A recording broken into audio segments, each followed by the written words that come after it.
দুঃসাহসিক ডাকাতি সোনার দোকানে। এবারও ডাকাতির ঘটনা ঘটেছে মালদার হবিবপুর থানার বুলবুল চন্ডী বাজারে।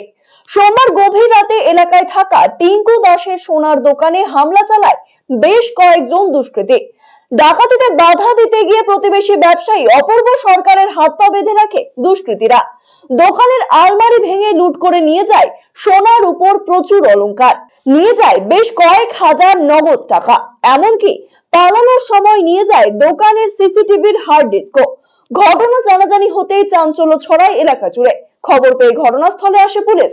অভিযোগের পরিপ্রেক্ষিতে ঘটনা তদন্ত শুরু করেছে হবিবপুর থানার পুলিশ।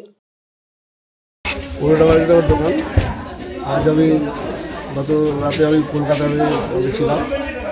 আমি ফেরার পথে যখন আমি বহরমপুর থাকি তখন আমাকে পুলিশ প্রশাসন ফোন করেন যে দোকানে ডাকাতি হয়েছে। তো আমার দোকানে যেভাবে তালা লাগানো থাকে, 11টা তালা লাগানো থাকে, 7টা 8টা সব সম্পূর্ণ।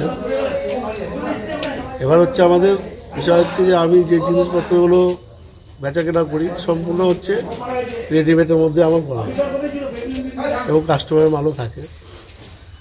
এই মালগুলো হচ্ছে সম্পূর্ণ মানে কতটা কীভাবে ছিল সেও তো আমরা তো বেঁপে রাখা যায় না।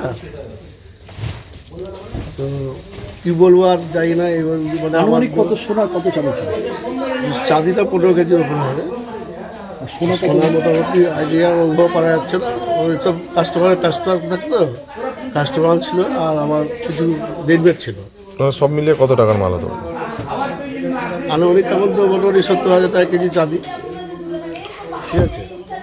আর হচ্ছে সোনা তো 71,000 টাকা ভরি। কত ভরি হবে?